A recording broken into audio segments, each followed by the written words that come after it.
Morning, guys. Yeah, it's been a hot minute since you saw me.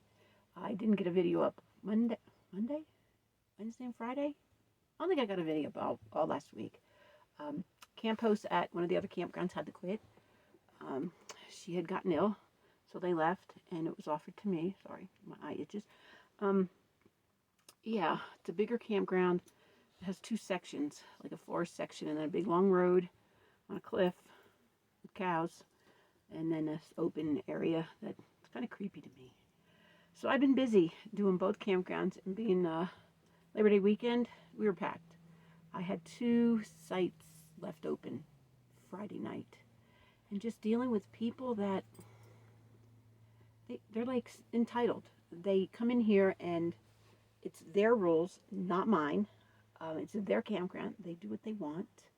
I had two that had reservations for the weekend, and there was a whole group of them. There was 5 different sites available. I mean, that they rented.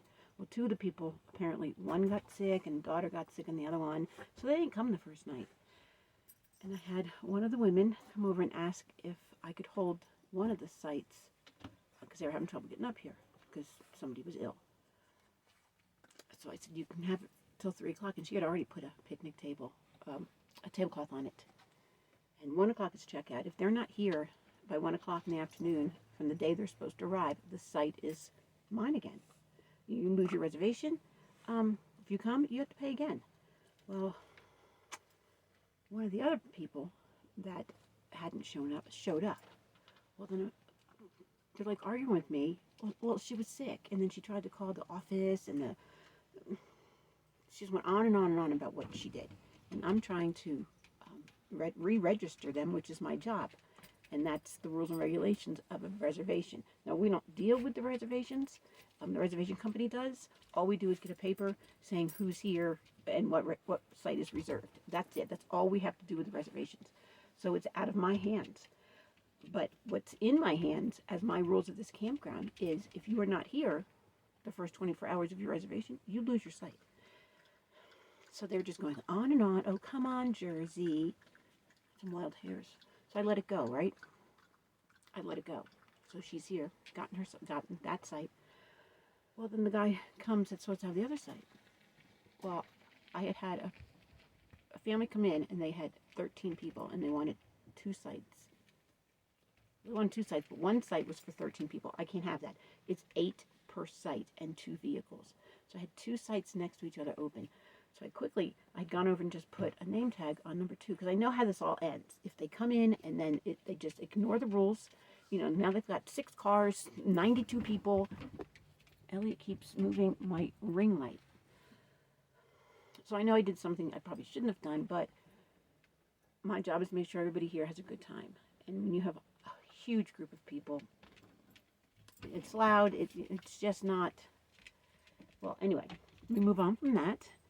So I went and checked my other campground. I come back, and the number 2 that I had reserved, with a sign clearly said reserved, a van's sitting there. So I bring Owen in, and I knock on the door and open the door. He goes like, so what's the story with number 2? Can you not read the reserved sign? I mean, they're big white cards that say reserved, and that has a date, the stay date, in and out. And well, I told him. And then he goes on to tell me that, he was the one that had written number 18, and, his daughter got sick. They thought she had strep throat. Here, you need to see my paperwork and blah, blah, blah. Like, for one, you shouldn't be in a reserve site. For 2, he already had stuff on number 3's table, so now he has 2 sites. So I took the reserve site down, and I rented him that site, which was not a big deal. And he doesn't want to pay again, either. So since I let the other person go in his group, I let this one go. Well, I had nothing but trouble all weekend. Nice people. But I look over one day, and yesterday, and they had their paddle boards and all kinds of stuff on number 3's table. There was a vehicle parked in number 3. You're not paying for that site. Get your stuff out of it. 3 times I've had to tell them their dog's off the leash. It needs to be on a leash. It's the forest law. Not just our campground rules and regulations. It's the forestry law up here to have your dogs on a leash at all times. And it's a 6-foot leash. But Elliot's under here. Hold on. Go over there. Go. And it's not just to keep your dog safe, my dog safe. It's to keep our wildlife safe. And these people just think they can do what you want. As soon as you turn your back or you leave the campground, their dogs are running loose again. It just gets to the point where you just get so frustrated. And then the day use people come in. And I went over to the other campground, and a whole group of them are sitting there, fires going. I say, hey, what are you guys doing? And the girl's gnawing on their corn. She goes, eating corn. Like, yeah, I can see that. There's no day use here. I mean, there is picnic for $3 or $6 for 2 hours. But I was told it's my discretion. It's my campground. I run it my way. I don't want to deal with picnic people. I don't want to deal with day use people. It is a campground, and to me, a campground only, and only registered campers belong in my campgrounds. Because people come in and they see other people picnicking and are sitting at the tables. Oh, so they think they can. So people that come in that want to camp, especially on a busy weekend like this one, they don't have a site. Or the site that they want is being used by day use people or picnickers.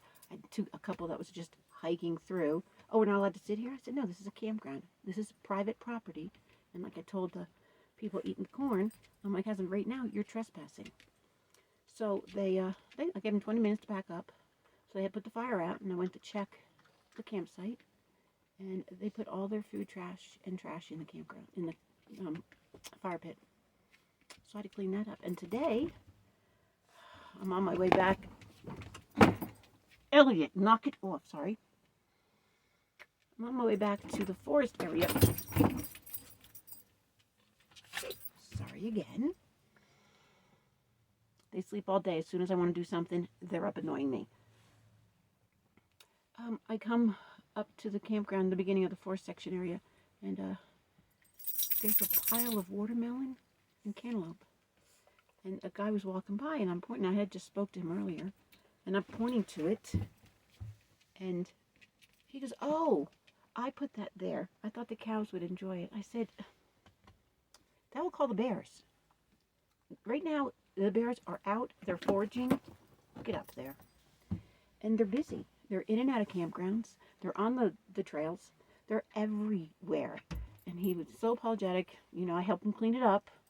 And he said, I wasn't thinking about the bears.